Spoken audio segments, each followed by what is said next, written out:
Je l'ai rencontré, je suis né en 45, je l'ai rencontré en 55. En 55, c'était les 175e anniversaire de Casterman, qui était réputé avoir vu le jour, l'entreprise familiale, en 1780. En fait, on s'est rendu compte que c'était 4 années plus tard.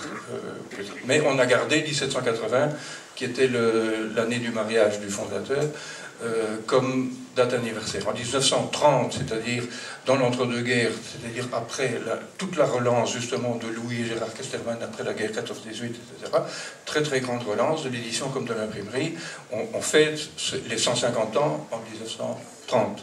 Et on a fêté les 175e anniversaire en 1955. C'est l'année, je crois, où Fanny est entrée au studio. Parce que bien chose là, pour vous situer. Et donc à cette occasion-là, il était prévu effectivement une participation. C'était pas un cadeau d'anniversaire pour Casterman quand même, ça. Bon, pourquoi pas? Peut-être. Pourquoi pas? Et donc il était prévu qu'il y ait mon frère aîné et moi-même qui étions de très loin les petits-enfants les plus âgés, si je peux dire. Hein, j'avais 10 ans.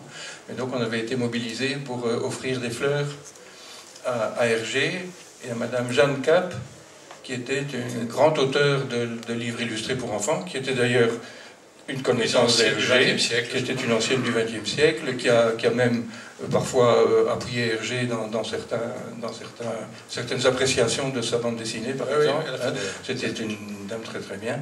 Et donc il était prévu que mon frère aîné et moi, on était cachés derrière des rideaux, et puis au moment opportun, on devait apporter... Alors moi je devais aller chez Madame Jeanne Cap, et mon frère aîné devait aller chez Hergé. Et puis, en les voyant à table, ils étaient à la même table. Donc Madame Jeanne Cap était un peu comme la reine Elisabeth, tu sais, de Belgique, avec un chapeau comme ça, avec un corbeau mort sur son chapeau. Et donc j'ai pris... Tu as paniqué. J'ai paniqué, clac, j'ai coupé la route à mon frère aîné. J'ai été chez Hergé, lui a été chez Jeanne Cap. Et peu après, mon père me dit, mais tu sais, tu peux demander un dessin souvenir à Hergé. Et effectivement, sur le verso du programme musical, parce qu'il y avait un programme musical dans l'après-midi, donc Hergé me fait, avec un porte-mine, je me souviens très bien, il a sorti un porte-mine, et il m'a fait un dessin donc, de Tintin, offrant un bouquet de fleurs, et à Étienne avec... bon, mais... immédiatement rentré à la maison, il faut savoir qu'en Belgique, en tout cas dans le temps, hein, on faisait toujours des brouillons avant de passer au net son texte, si je peux dire. On avait d'ailleurs des cahiers de brouillon. Hein, et le brouillon se faisait au crayon et le net se faisait à l'encre. Et donc pour moi, le crayon, c'était pas du tout convenable, c'était pas fini. Et donc j'ai repassé à l'encre. J'ai repassé à l'encre le dessin avec une main un peu tremblante.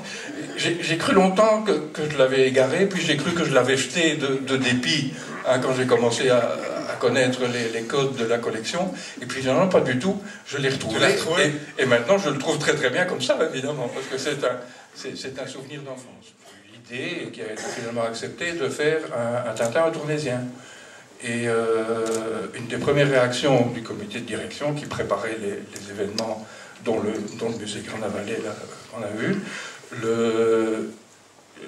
c'était plutôt négatif, en disant non, Hergé n'appréciera pas.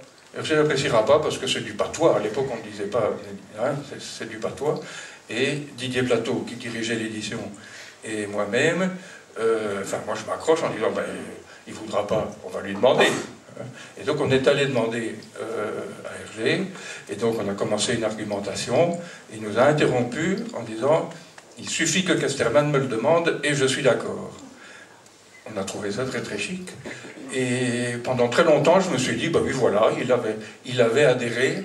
Et c'est seulement il y a quelques années, en relisant le courrier et en relisant son extrême amabilité dans les courriers, que je me suis rendu compte que la phrase c'est que si Casterman me le demande, alors que je trouve que c'est une drôle d'idée, je suis d'accord. Et en fait, je crois que son esprit, c'était plutôt hein, je suis d'accord parce qu'on me le demande, mais si c'était moi, je ne l'aurais pas fait. Voilà, on peut tout. Casterman essaie que ce soit le moins cher possible, et Hergé dit, ben oui, mais moi je voudrais que ce soit chatoyant, etc. On trouve finalement un compromis, et donc pendant longtemps, donc Hergé reste attaché, un peu pour ces raisons-là, au noir et blanc, et alors que, on le sait, dans le courrier, etc., Casterman a envie quand même d'introduire un petit peu de couleur. On introduit le hors-texte couleur, pour égayer un petit peu, parce que la concurrence est plus souvent en couleur que les Tintins. Et alors il y a un grand basculement, une grande révolution, quand Hergé et Casterman, ensemble, finalement, se convainquent mutuellement de passer à la couleur, avec alors un changement de procédé, qui est l'offset. Donc l'offset, c'est très simple, finalement. C'est l'évolution de la lithographie. Alors la lithographie, c'est une pierre à port très très fin sur lequel l'artiste dessine directement avec un crayon gras. On passe de l'eau sur la pierre est mouillée dans ses pores très fins, la pierre est mouillée partout, sauf là où il y a du crayon gras. On applique le papier ne reçoit l'encre que là où elle a été déposée par le crayon, et on recommence, on mouille et on encre. Ce procédé, qui est alors industrialisé avec des plaques qui tournent, hein, et donc une production beaucoup plus industrielle, ce procédé a pour caractéristique par rapport à la typographie que les couleurs, c'est assez économique pour imprimer en couleur. D'ailleurs déjà la lithographie, hein, les fameuses affiches du XIXe siècle, on les imprimait souvent en litho parce que ça coûtait pas cher. Et donc ce passage à la couleur se fait pour essentiellement la première nouveauté, hein, qui est en 1942, hein, qui est l'étoile mystérieuse. Donc si on résume les choses du point de vue du matériel mis en œuvre, la première méthode nous donne des clichés qui sont cloués sur des plaques de bois. Ouais. Donc ça veut dire que s'il faut garder de quoi imprimer, réimprimer, c'est un matériel extrêmement... Oui, alors ça s'use. Donc au XXe siècle, c'était aussi de la typographie, mais sur une presse rotative. On s'arrange pour que les clichés, finalement, épousent la forme cylindrique. Il y a des moyens techniques pour ça. Des journaux, par exemple, qui utilisaient du métal aussi, on pouvait refondre. Donc si l'offset s'est développé, pour Tintin en tout cas à partir de 1942, mais jusque très longtemps, quand on continuait à vendre les droits de reproduction des aventures de Tintin dans les journaux, mais dans les journaux c'était encore toujours de la typographie. Hein, pendant encore au moins 30 ans, le soir, la Belgique, etc., ont été imprimés en typographie. Et puis ce sont les petits tirages de province qui ont commencé à introduire l'offset, parce que ça coûtait un petit peu moins cher. Mais donc, dans tout le noir et blanc, que ce soit au XXe siècle ou chez Casterman, la base pour imprimer, ce sont ces fameux clichés métalliques que Hergé amène chez Casterman, puisqu'ils existent après avoir servi au XXe siècle. Au XXe siècle. Et donc c'est certainement cette caractéristique du fait que Hergé venait avec ses clichés, qui a dû convaincre, peut-être pas son ami Charles Laine, qui était convaincu, mais mon grand-père Louis Casterman, qui ne courait pas trop de risques à éditer Tintin, parce que c'était une démarche un peu saugrenue finalement chez Casterman à ce moment-là, mais parce que une des grosses parties de l'investissement qu'il fallait produire pour réaliser les albums était déjà acquis par la photogravure et les clichés. Et donc pendant tout un temps, donc c'est Hergé qui amène les clichés. Il a d'ailleurs un droit d'auteur de 15%, ce qui est énorme pour l'époque, parce que ça rémunère son apport des clichés. Et quand un cliché est usé, ça arrive, quand un cliché est usé, il faut le refabriquer avec les planches. Hergé était très attaché à ces planches en noir et blanc, pas pour leur valeur intrinsèque, comme auraient dit nos amis, hein, mais pour le fait que c'était nécessaire pour réimprimer. Comme a dit Alain, son obsession, c'était de pouvoir imprimer les albums, et ce n'était pas la valeur de ces originaux. Et donc, effectivement, si un cliché était usé, Casterman, dans les premières années en tout cas, demandait à Hergé de lui fournir une copie des clichés à ses frais.